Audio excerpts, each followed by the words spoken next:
Maybe you're not playing the game wrong. Maybe you're playing the wrong game. I think we have been playing the wrong game. And in doing so, often we find ourselves just treading water, consumed by the distractions of perfectionism, of approval seeking, of vanity metrics, of waiting to be invited or given permission, of things that just don't matter, instead of finding real solutions.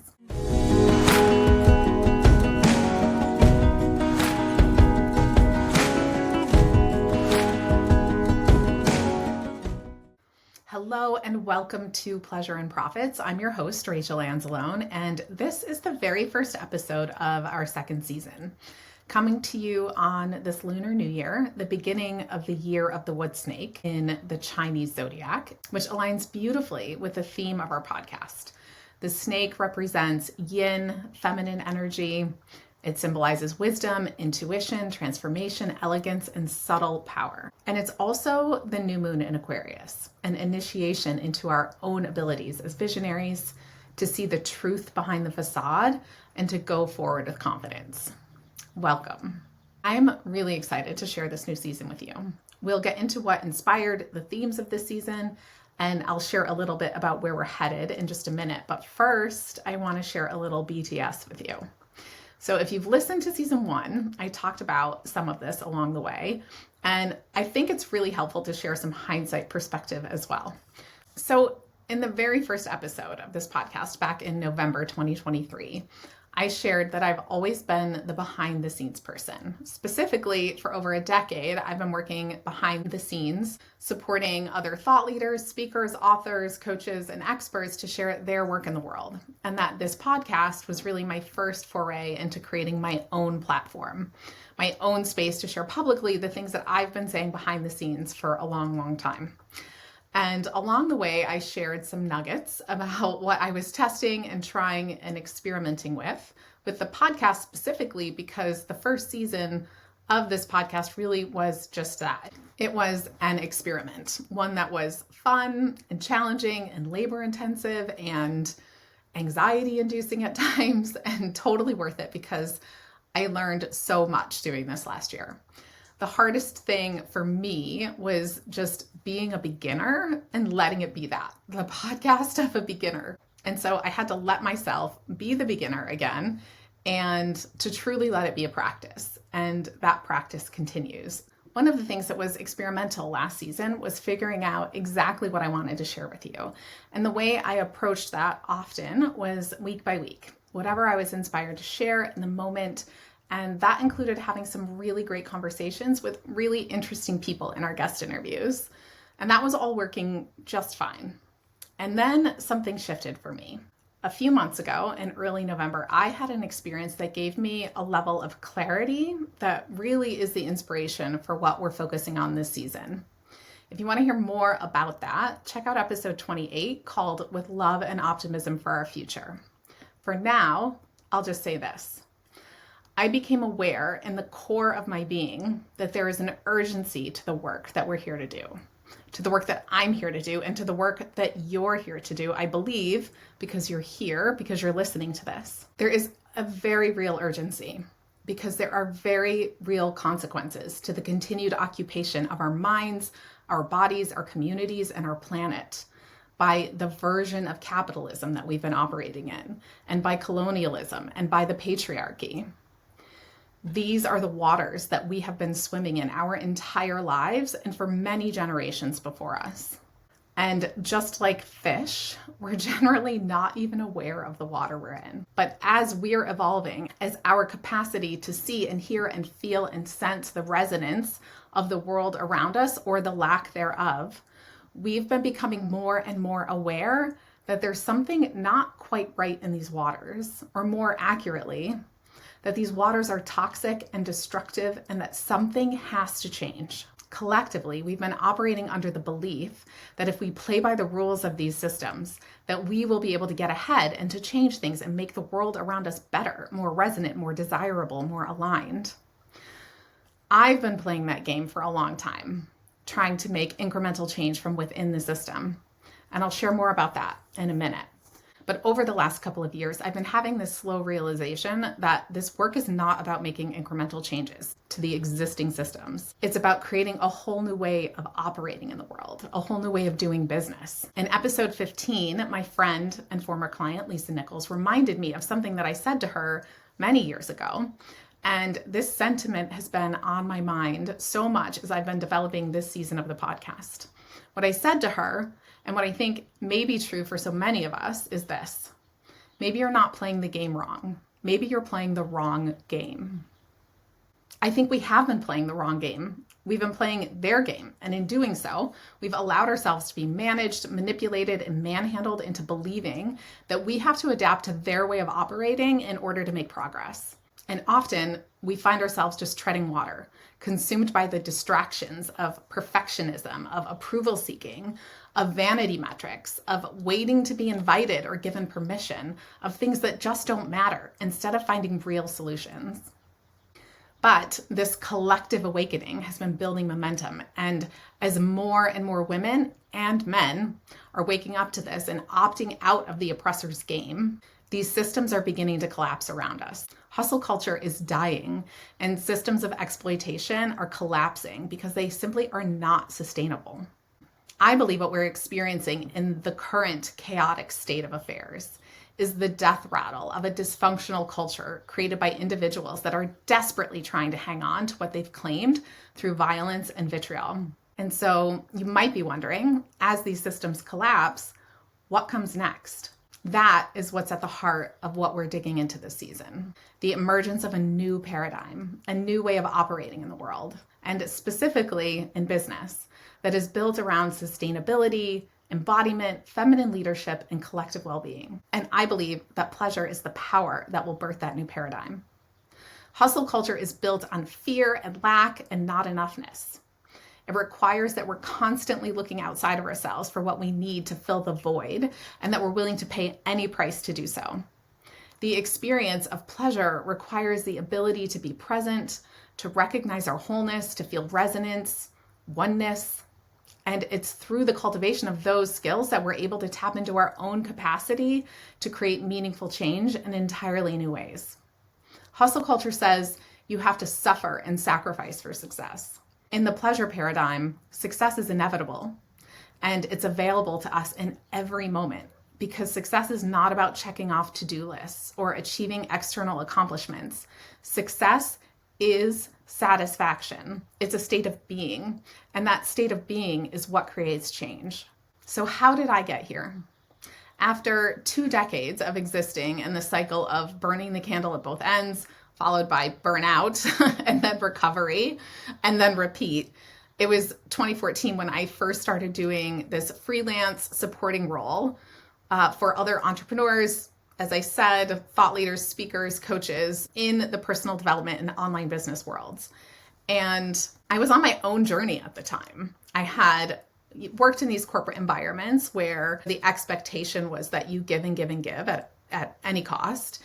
And I had left that world and started my holistic wellness practice. And so often the people who are coming to see me, I found were coming from a place where the dynamic was truly disempowering to them.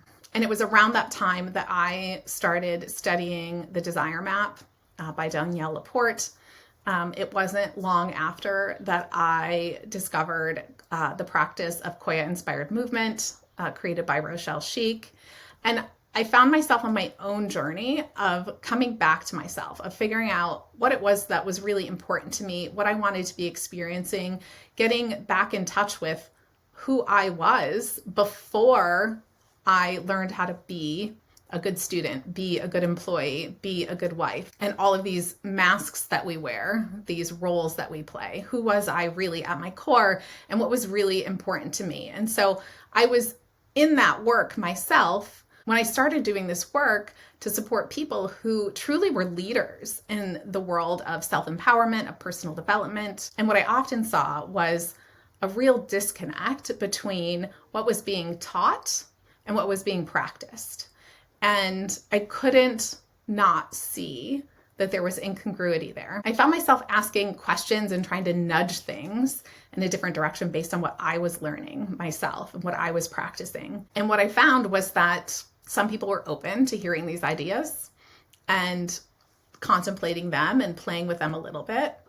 Some people weren't at all. For some people, these were, questions, thoughts they'd never had. I had one client say to me when I asked her, what is it that you want? Not what do you think is good for the business, not what do you think you're supposed to do or what you should do, but what do you want? She truly looked at me with a blank stare and said, no one's ever asked me that before. And so bridging the gap between introducing these ideas and asking these questions and getting people to actually execute these ideas and implement these practices operationally in their business and marketing was like such a massive distance. I wasn't in the place to be able to bring people across that bridge because I was just doing the work myself as well. And so I watched these cycles with people often, these like intense work cycles, and whether they were burning themselves out or they were burning their teams out, it was just really apparent to me that this was not a sustainable way of operating for anyone. And so I had to remove myself from those circumstances more than once. And I kept trying to make change. Like I would come out and then I'd go back in. And at one point I thought, okay, when I take on the new client, I'm going to tell them that this is the way I do things from the front end. And I did that. And I brought on new clients and I presented them with this philosophy that this was the way we would do things. And they would be excited and they would be interested and love it and feel like super aligned with it. But when it came down to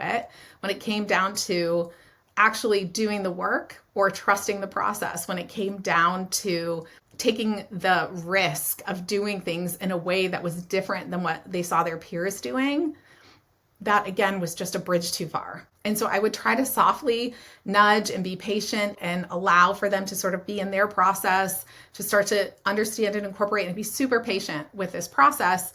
And at some point, I finally realized that I was trying to help them to make this change, but that I was still swimming in the water myself. I was like trying to save someone from drowning while I was sinking in quicksand. So I really had to get myself on firmer ground to get the clarity that I shared with you a few moments ago.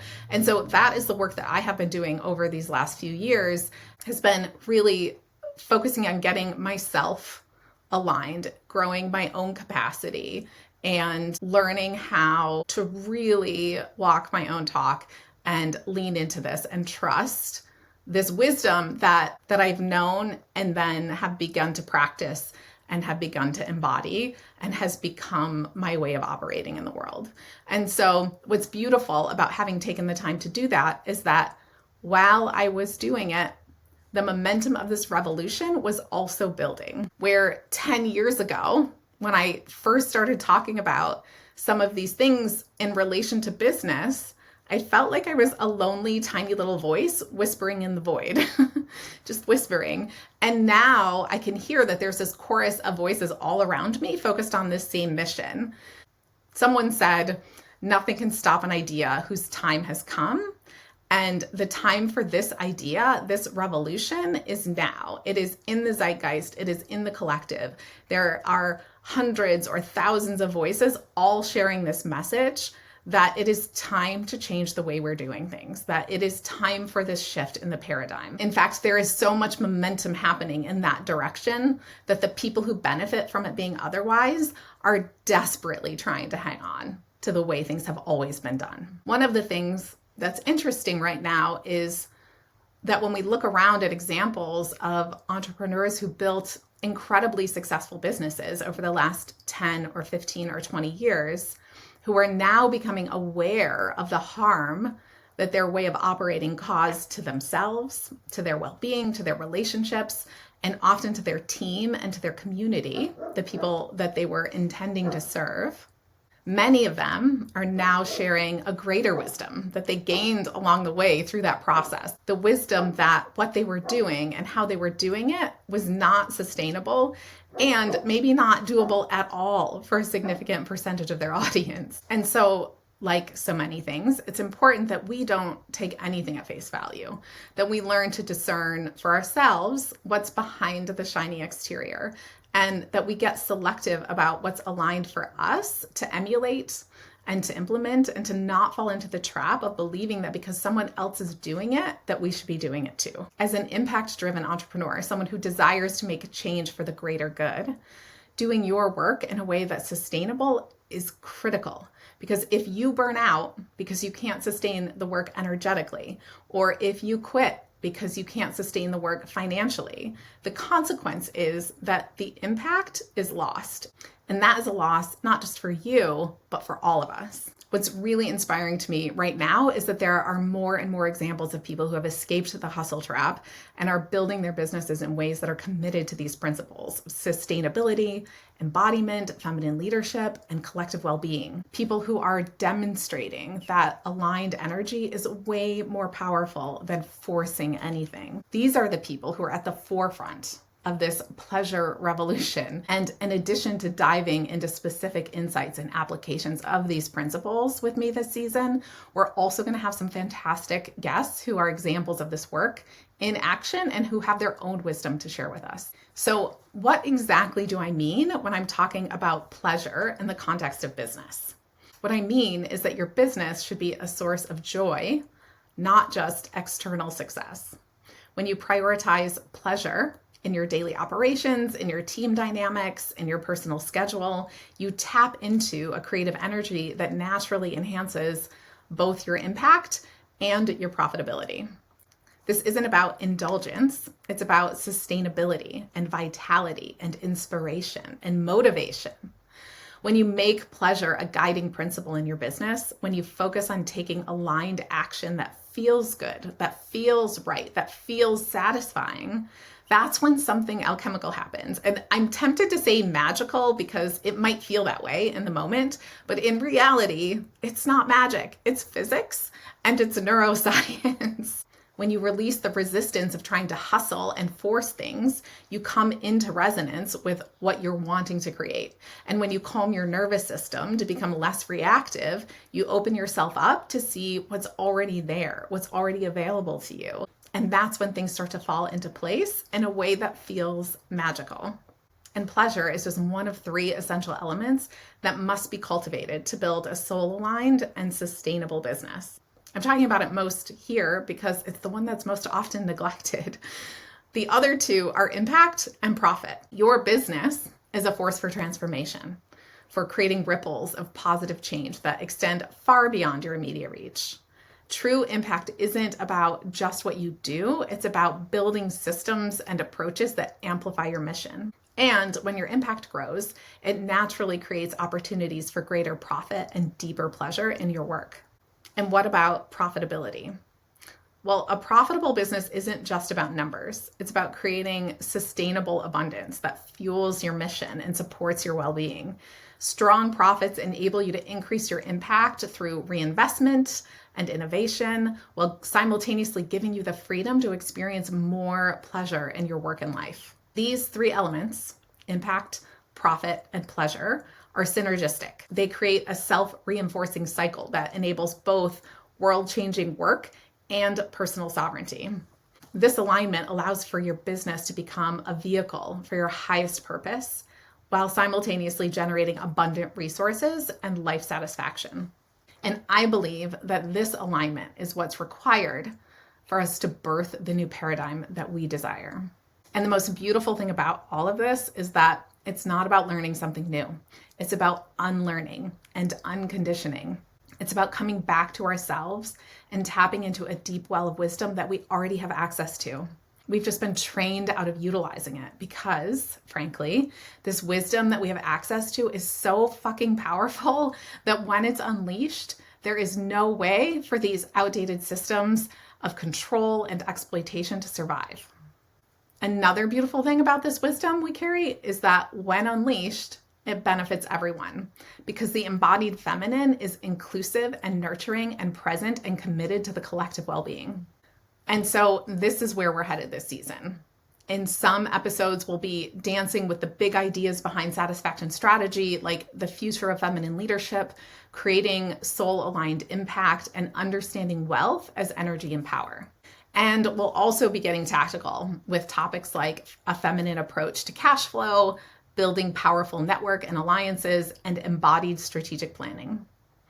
And we'll be aligning ourselves with the seasons as we go, beginning with building foundations and visioning during this winter season of rest and planning. I really hope that you're as excited about this season as I am. I invite you to join in on this conversation by sharing your insights and perspectives on these topics with your community and with me by emailing me at connect@rachelanzalone.com or by connecting with me and messaging me on Instagram or Facebook or LinkedIn. As we wrap up this first episode of the season, I'd like to leave you with this thought for your consideration. Where, in your current experience, is there an opportunity for you to more carefully examine the water that you are swimming in? In other words, where are you so conditioned and habituated to your environment that maybe you're missing something that's right in front of your face? As with everything I share, this is an invitation for your consideration. You get to choose what to do with it.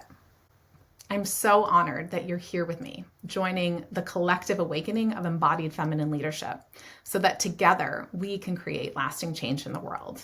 So happy Lunar New Year. And until next time, remember, your pleasure is your power. Take care.